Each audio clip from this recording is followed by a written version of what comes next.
దేవుని వాక్యంలో అదే అధ్యాయంలోనే 12వ వచనం అందరం కలిసి చదువుకుందామండి. 2:12 2వ అధ్యాయం 12వ వచనం అందరం కలిసి చదువుకుందాం. చదవండి. తక్షణమే వాడు లేచి పరుపెత్తుకుని వారందరి ఎదుట నడిచిపోయిన కనుక వారందరూ విభ్రాంతి నుండి మనం ఇలాంటి కార్యములను ఎన్నడను చూడలేదని చెప్పుకొనుచు దేవుని మహిమ పరిచర్య. ప్రార్థన చేసుకుందాం. శుద్ధుడు అయిన మహాపరలోక తండ్రి, దయగలిగిన దేవా, మీ స్తోత్రాలు. మీ పాదస్థంలో చేరి వచ్చుటకు కృపచ్చినందుకు వందనాలు. ప్రియబిడలు బట్టి కుటుంబాల కొరకు స్తోత్రము. సమయంలో ప్రజలంగా మేమందరూ చేరి స్తుతించి కొంత సమయము నీ వాక్య ధ్యానము, నీ మాటలు మాకు దేవునికరంగా చేయండి. సమయాన్ని ఆస్వాదించండి. అపాత్రను బలహీన మీ రక్తంతో శుద్ధీకరించండి. మేమందరం కలిసి ప్రభా మీ మాటలు మేము ధ్యానిస్తూ మీ స్వరం వింటూ మా ఆత్మీయ మేలు, క్షమాభివృద్ధి కొరకు, రక్షణార్థము, మీ మహిమార్థము సమయాన్ని దేవునికరంగా చేయండి. బలహీను మీ రక్తంతో శుద్ధీకరించండి. యెషయా గ్రంథం 51:16, లూకా 12:12 పరిశుద్ధాత్మ సహాయం కృపను కోరుతూ మీ నామమునికే మహిమ తెచ్చుకోమని స్తోత్రములు, వందనములు మీ పాద సన్నిధిలో సమర్పించి మీ కృపను కోరుకుంటూ మీ ఆత్మ స్వాధీనం, మీ ఆత్మతో నడిపించమని పరిశుద్ధ సన్నిధిని కృపను కోరి యేసు పరిశుద్ధ నామమున స్తుతులర్పించి ప్రార్థిస్తున్నాము తండ్రి. ఆమేన్.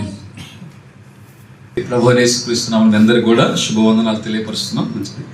ఈ సమయంలో మనము కొద్ది మాటలుగా కొంచెం వాక్య ధ్యానం, దేవుని మాటలు కలిగి ఉన్నాం. దేవుని మాటలు మనం చదువుకుంటా, మనం వినుట, బైబిల్లో మాట్లాడేది ప్రకటన 1:3లో ఈ ప్రవచన వాక్యం చదువువారు, వినువారు, గైకొనువారు ధన్యులు. కాబట్టి ఇక్కడ మనం దేవుని మాటలు చదువు ద్వారా, వినుట ద్వారా మనం ఏమవుతామంటే ధన్యులుగా చేయబడతాం. ఇక్కడ మనం ధన్యులుగా చేయబడే ఉద్దేశం ఏంటంటే దేవుని ఏర్పాటులో ప్రభువు మనలో ఆయన సంకల్పంలో ధన్యులు కావాలని ఆయన మాటలు మనము ధ్యానించటం, చదవటం, వినడం మంచిది. చిన్నపిల్లలు కూడా మనం దేవుని మాటలు వింటా ఉన్నాం కదా, మంచిది. మనం చదువుకుంటాం, పిల్లలు కూడా, రైట్, మంచిది. ఈ మార్క్స్ వార్త 2వ అధ్యాయంలో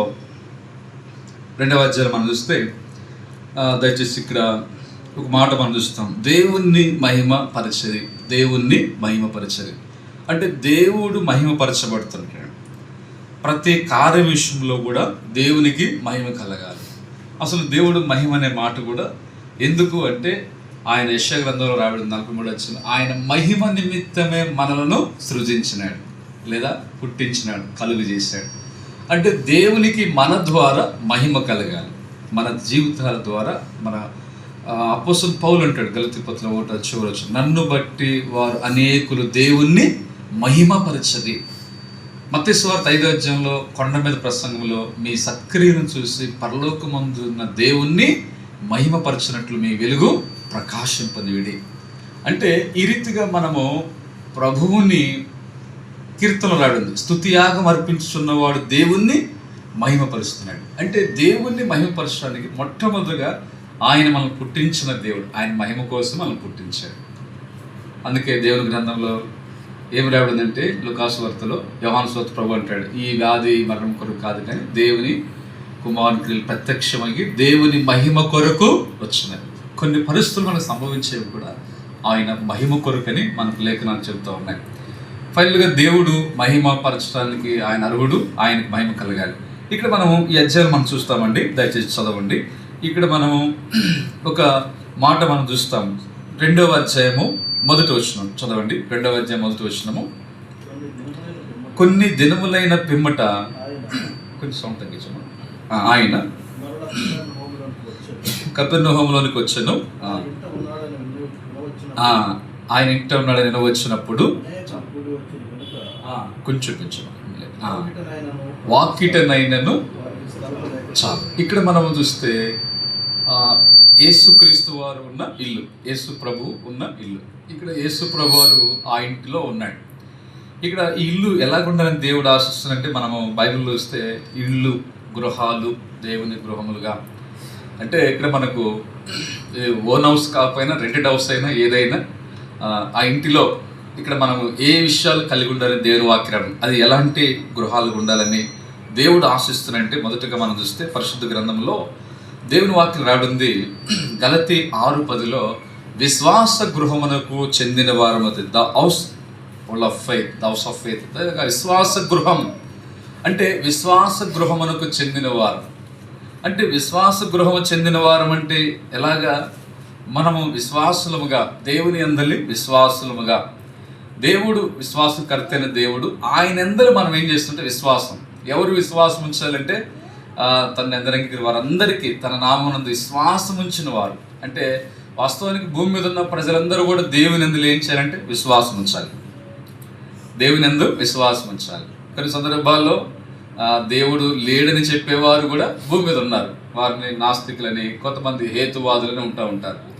ఇంత దేవుని కార్యాలు చూస్తా కూడా వారు దేవుడు లేదని చెప్తా ఉంటే కదా మనం కొన్నిసార్లు బాధ అవుతుంది కదా, బాధ కలుగుతుంది. అయ్యో దేవుడు కార్యాలు, దేవుడు ఉంటుంది కదా, మనం భూమి సృష్టి, ప్రకృతి, మన జన్మ, మన జీవితము, మన ఈ నిర్మాణం ఇవన్నీ కూడా దేవుడు లేకపోతే ఎట్లా వచ్చినాయి కదా. అయితే దేవుడు లేదని చెప్తా ఉంటారు వాళ్ళు, సామాన్యంగా చెప్తా ఉంటారు. కానీ దేవుడు ఉన్నాడు, ఆయన ఉన్నవాడు అన్నవాడు. ఇప్పుడు ఒకటి విశ్వాస గృహం అంటే దేవుని అందలి మనము విశ్వాసులముగా, ఆయనందు మనం ఆ సృష్టికర్త అయిన దేవుని అందలి విశ్వాసం ఉంచటం అనేది ప్రాముఖ్యమైనదండి. దేవుని అందలి విశ్వాసం ఉంచటము ప్రాముఖ్యమైనది. ఎందుకంటే ఒక సందర్భాల్లో మనం చూస్తామండి, ఒక లెక్చరర్ గారు ఆయన ప్రాంతంలో ఉన్నారు. ఆ లెక్చరర్ అయిన దేవుని అందలి అసలు విశ్వాసం ఉండదు ఆయన. అసలు చెప్పాలంటే ఎవరంటే ఒక నాస్తికుడు అండి. ఆయన నాస్తికుడుగా ఉంటాడు. దేవుడు అంటే లేడని చెప్పే నాస్తికుడుగా ఉంటాడు. ఈ నాస్తికుడైన ఆయన జీవితంలో ఏంటంటే దేవుడు ఎవరైనా నమ్మారంటే, విశ్వాసం ఉంచారంటే వారిని కూడా బాగా ఎగతాళి చేస్తూ ఉంటాడు. వాళ్ళని చాలా రకరకాలుగా కామెంట్ చేస్తూ వాళ్ళని ఇబ్బంది కలిగిస్తుంటాడు. ఆ కాలేజీలో ఉన్న లెక్చరర్ గారు ఆయన ఏం చెప్తున్నాడంటే దేవుడు లేడని చెప్పే టీచింగ్ చేస్తూ ఉంటాడు. అంతేందుకని మనకు చార్లెస్ డార్విన్ ఆయన సిద్ధాంతం కూడా దేవుడు లేడని, మనిషి నుండి కోతి నుండి మనిషి వచ్చాడని సిద్ధాంతాన్ని తీసుకొచ్చాను. అంటే దేవుడు సృష్టి అయితే ఆయన మనుషులు కాదు, కోతి నుండే మనిషి వచ్చాడని సిద్ధాంతం. అయితే ఒక రోజున ఈ లెక్చరర్ గారు ఏం చేస్తారంటే ఆయన దేవుడిని చెప్పే వ్యక్తిగా ఉంటాడు. ఒకసారి ఆయన రోడ్డు మీద వెళ్తున్నాడంట. ఆ రోడ్డు మీద వెళ్తుంటే ఈ దినాల్లో యవనస్తులు ఎట్లా నడుపుతున్నారు, బైకు క్రాస్ చేసుకుంటూ అటు ఇటు కొంతమంది చేతులు వదిలిపెట్టుకుని నడుపుతూ ఉంటారు బైక్ నడిపోయేటప్పుడు. అసలుకి ఎంత క్రాస్ చేస్తే అక్కడక్కడక్కడే టర్నింగ్ తిప్పుతూ ఉంటారు. ఇలా టర్నింగ్ తిప్పుకుంటూ వెళ్తుంటే లెక్చరర్ గారు ఆయన వెనక ఒక ఫ్యామిలీ వెళ్తుంది మోటార్ సైకిల్ మీద. ఆ మోటార్ సైకిల్ ఫ్యామిలీ వెళ్తున్నారు, వాళ్ళు చక్కగానే వెళ్తున్నారు, రూట్లో వెళ్తున్నారు. వాళ్ళ రూట్లో వాళ్ళు వెళ్తుంటే ఈయన అటు కట్ చేసి ఇటు కట్ చేసేసంటే వాళ్ళకి టచ్ చేసే దగ్గరికి వెళ్ళిపోయింది. ఆ బండి నడుపుతున్న ఆయన స్లిప్ అయిపోయి కింద పడిపోయాడు. భార్య భర్త ఇద్దరు బండి నుంచి కింద పడగానే ఇప్పుడు చూడగానే ఏమైంది, ఆ వ్యక్తి ఆ ర్యాష్ డ్రైవ్ చేసుకుంటూ వెళ్ళిపోయాడు, ఆగల. ఇప్పుడు ఈయన ఏం చేస్తే సరే భార్య కింద పడ లేపి అదంతా చూస్తూ ముందు చూడాలి కదా, అలాగే ఏమైనా దెబ్బలు తగిన చూసుకుంటే కొంత చిన్న దెబ్బలు తగిలి ఆ బండి మీద బయలుదేరి వెళ్తూ ఉన్నారు. ఈ బండి మీద వెళ్ళిపోతా ఆల్రెడీ లెక్చరర్ కాలేజీలోకి వెళ్ళిపోయాడు, క్లాస్ రూమ్కి వెళ్ళిపోయి ఆయన టీచింగ్ మొదలు పెట్టాడు. ఏంటంటే నాస్తికుడు చెప్పుకున్నాం కదా, వారితో ప్రశ్న వేస్తున్నాడు, మీరు దేవుడిని ఉన్నాడని చెప్తా రుజువు చేయగలుగుతారా? ఇప్పుడు ఎవరైనా రుజువు చేయగలుగుతారంటే ఎవరు కూడా సైలెంట్గా ఉన్నారు, ఎవరు చెప్పట్లా. ఆయన ఏం చెప్పంటే నేను దేవుడు లేడని ఇప్పుడు రుజువు చేస్తా అన్నాడు. దేవుడు లేడని రుజువు చేస్తాడు. వాళ్ళందరూ చూస్తున్నారు, ఇప్పుడు లెక్చరర్ గారు దేవుడు లేడని ఎలా రుజువు చేస్తాడు చూద్దామని అందరూ ఇంట్రెస్ట్గా చూస్తూ వింటున్నారంట. ఈ సమయంలో దేవుడు లేడని చెప్పడానికి నేనేం చేస్తానంటే ఆయన కొంత సమయం ఇచ్చినాడు. దేవుడు ఉంటే ఈ సమయంలో ఆయన వచ్చి నన్ను శిక్షించాలి, ఆయన రావాలి, నన్ను ఇప్పుడు శిక్షిస్తే అప్పుడు దేవుడు ఉన్నట్టు, లేకపోతే దేవుడు లేడన్నట్టు అని ఆయన చెప్తా ఉన్నాడు. దేవుడు లేడని ఎంతో నేను వాదిస్తాను కదా, ఆ దేవుని గురించి వ్యతిరేకంగా మాట్లాడుతాను కదా. నిజంగా దేవుడు ఉంటే ఈ టైంలో వచ్చి నన్ను శిక్షిస్తే అప్పుడు నిజంగా దేవుడు ఉన్నట్టు, లేకపోతే దేవుడు లేడు అని లెక్చరర్ గారు మాట్లాడుతున్నారండి. ఈ మాట్లాడుతూ ఉంటే ఆయన భార్య భర్తలు బండి మీద పడ్డారు కదా, వాళ్ళు కూడా కొంచెం యుక్త వయసులో ఉండాలి, వాళ్ళు కూడా కోపం వస్తుంది కదా. వాళ్ళు వస్తా బయలుదేరి వస్తా దగ్గరికి వచ్చి వాళ్ళు భార్య చూసుకుని మళ్ళీ లేచి టాప్ చేసుకుని ఎక్కడ ఏంటని కాలేజ్ దగ్గరికి వచ్చేసి లోపలికి వచ్చేసరికల్లా ఇప్పుడు దేవుడు లేడు అని చెప్పి 1 2 అని పలుకుతా ఉండే సమయంలో ఆ వ్యక్తి లోపలికి వచ్చి కర్ర తీసుకుని వచ్చేసి నీ వల్ల మేము దెబ్బలు పడ్డాం, భార్య దెబ్బలు పడిన ఇలా గాయాలని రోడ్డు మీద పడి చెప్పేసి కోపంతో ఆ వ్యక్తి చేసంటే లెక్చరర్ మీద తల మీద ఒక కర్ర తీసుకుని డాప్ని పీకేశాడు, దెబ్బ కొట్టాడు. ఒక దెబ్బ కొట్టగానే దెబ్బగానే దాని గాయం వైపు రక్తం కారుతోంది. ఇప్పుడు వెంటనే అక్కడ ఉన్న వాళ్ళందరూ దేవుడు ఉంటే శిక్షించాలి దేవుడు అని, అదే సమయంలోకి వచ్చి ఆ లెక్చరర్ తల మీద దెబ్బ తగిలింది, గాయం వెళ్తా వచ్చింది. ఆ టైంలో ఇప్పుడు ఏం చెప్తాడు ఆయన? ఆయన చెప్పినంత ఏమైపోయింది? వ్యతిరేకమైపోయింది. చూసారా? అంటే దేవుడు లేడని రుజువు చేయడానికి ఆయన ఎన్నో తిప్పలు పడతాడు. వాస్తవానికి దేవుడు ఉన్నాడని ఆయన వద్దకు వచ్చే వారికి ప్రతిఫలము దయచేవాడని నమ్మవలను కదా. ఎబ్రీ పత్రిక 11:6 అపోస్తలుడు పౌలు అంటాడు కదంటే మనము దేవుడు ఉన్నాడు, ఆయన మనకు ప్రతిఫలం ఇచ్చే దేవుడు, ఆయన మనం ఏం చేయాలంటే మహిమపరచాలి. చూద్దామండి. ఇక్కడ ఈ గృహము అనే మాట మనం చూస్తే 2వ అధ్యాయంలో ఇక్కడ గృహము అనే మాటలు మనం చూస్తే, ఒకటి విశ్వాస గృహమునకు చెందిన వారు అంటే దేవుని అందరి విశ్వాసం ఉంచితే ఎప్పుడైతే మనం రక్షణ పొందుతామో, ఎప్పుడైతే మనం మారు మనసు పొందుతామండి, ఆ టైంలోనే మనం ఏమవుతుందో తెలుసా? దేవుని అందరి విశ్వాసం ఉంచిన వారు మీరు రక్షించబడినప్పుడు మనం విశ్వాస గృహానికి చెందిన వారు అవుతాం. అంటే విశ్వాసులం అవుతాం, బిలీవర్స్. దేవుని అందరి ఫెయిత్, విశ్వాసం. కాబట్టి ఒకటి విశ్వాస గృహము, దేవుడు మనందరినీ కూడా రక్షణ పొందిన వారు మనుషులు. ఇంకా రక్షణ లేని వారి విషయంలో దేవుడు మనము విశ్వాసులంగా ఆయన యందు మనం ఒక విశ్వాస గృహం, రక్షించబడ్డారు ఆ ఇంటి వారంటే వారందరూ విశ్వాసం, అది విశ్వాస గృహము, విశ్వాస గృహము. రెండవదిగా మనం చూస్తే ఈ గృహం గురించి పరిశుద్ధ గ్రంథం రాయడం మాట ఏంటంటే, రెండవది యెషయా గ్రంథం 32:13 చదువుతారా? దాన్ని మనం వివరించకుండా మెయిన్ చూద్దాం. యెషయా గ్రంథం 32వ అధ్యాయం 13వ వచనం ఎక్కడ రాయబడింది? The house of joy. మొట్టమొదటిది విశ్వాస గృహం, the house of word of faith. రెండవది second the house of joy, ఆనంద గృహము. చదవండి యెషయా గ్రంథం 32:13.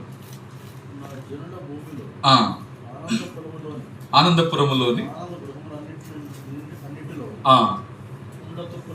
చాలు కావాల్సిన ఆనందపురం అక్కడ మనకు కనబడుతుంది, ఆ ఆనంద గృహము.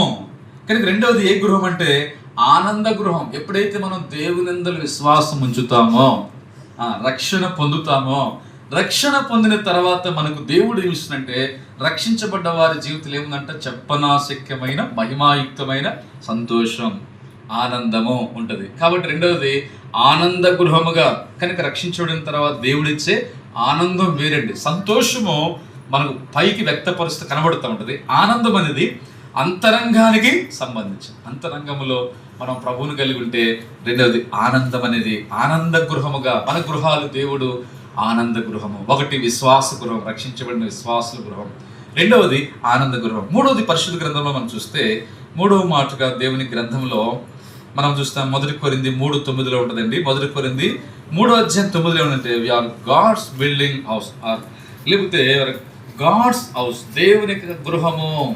మూడవది దేవుని గృహము అన్నాడు, దేవుని గృహము. ఒకటి విశ్వాస గృహం, రెండవది ఆనంద గృహం, మూడవది మూడవది మనం చూస్తే ఇక్కడ ఏంటంటే ఇక్కడ దేవుని గృహం, దేవుని గృహం. మనం గృహాలు ఎన్ని ఉన్నాయి? మనం బైబిల్ ప్రకారం చూస్తే, వాక్యానుసారం చూస్తే 5 గృహాలు కనపడతాయండి మనకి. 5 రకాల గృహాలు ఉన్నాయి. ఇప్పుడు మనం ఈ 5 రకాల గృహాలు ఏంటంటే, ఇప్పుడు ప్రజెంట్ బ్రదర్ రాజేశ్వర్ గృహం, మనకు ప్రతి ఒక్కరికి ఏదో ఒక గృహం ఉంది, మంచిది, అది రెండింటిదైనా ఓన్ అయినా. ఒకటి ఇది గృహము, ఒకటి భౌతికమైన గృహం, మనుషులు మనం నివసిస్తున్న ఒకటి భౌతికమైన గృహం అండి, ఒకటి భౌతిక గృహం. రెండవ గృహం ఏంటి అంటే, దేవుని వాక్యం మనం చూస్తాం. రెండవ గృహం ఏంటి అని మనం చూస్తే, రెండవదిగా గృహం ఏంటంటే, పరిశుద్ధ గ్రంథములు మనం చూసినప్పుడు మై ఫాదర్ హౌస్ అన్నాడు, లేకపోతే గాడ్స్ హౌస్. యేసుక్రీస్తు అంటారు కదా, నా తండ్రి ఇల్లులు అన్నాడు. ఏంటంటే తండ్రి ఇల్లు యెరూషలేము, మందిరం. అంటే రెండవది దేవుని మందిరం కూడా ఏమైందంటే ఫాదర్స్ హౌస్, అంటే దేవుని ఇల్లు. మందిరం అనే రెండో ఇల్లు, రెండోది కూడా మందిరము ఇల్లుగా పిలువబడదు. రెండవది మందిరం అనే ఇల్లు. యేసుప్రభు అంటే నా తండ్రి ఇల్లు అన్నాడు కదా, మందిరం అనే ఇల్లు అంటే రెండవది. మూడవదిగా మనం చూస్తే కొరింథీ పత్రిక 6వ అధ్యాయం ఉంటుంది, మన హృదయము మన దేహము దేవునికి ఆలయం. అంటే మన హృదయం అనే ఇంటిలోనికి జక్కయ్య తన ఇంటిలోనికి చేర్చుకున్నాడు యేసుప్రభుని. మనము అంతటితో ఆగకుండా హృదయం అనే ఇంటిలోనికి మనం చేర్చుకోవడం. మన దేహం మన హృదయం అనే ఇల్లు. మూడో ఇల్లు మన హృదయం అనే ఇల్లు, మూడో ఇల్లు. 4వ ఇల్లు ఏంటంటే, 4వ ఇల్లు బైబిల్లో 1 కొరింథీ పత్రికలో, కొలస్సీ పత్రికలో రాయబడుతూ ఉన్నమాట. అంటే ఎబ్రీ పత్రికలు కూడా సంఘముతో అన్నాడు. సంఘము రక్షించబడిన దేవుని ప్రజల సంఘ సమూహాన్ని అన్నాడు. మనమే దేవుని ఇల్లు. సంఘము రక్షించబడిన దేవుని ప్రజల సమూహం అంతా ఆత్మీయంగా ఇల్లు. ఇది 4వ ఇల్లు.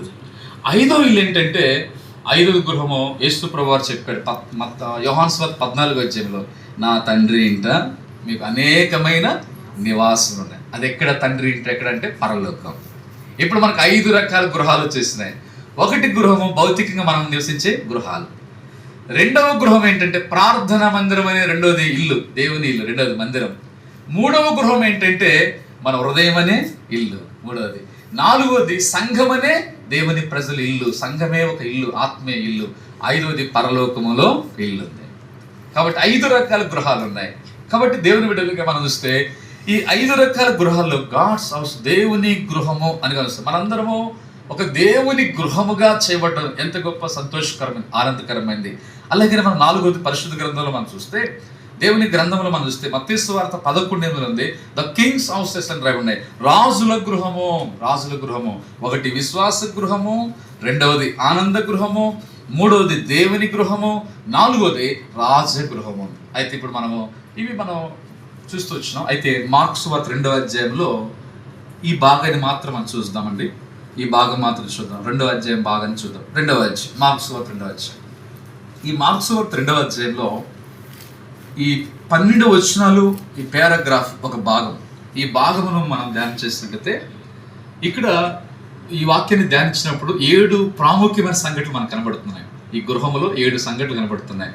ఈ గృహం ఎవరిది అంటే ఇప్పుడు మనం చెప్పుకునే బ్రదర్ గృహం కాదు కానీ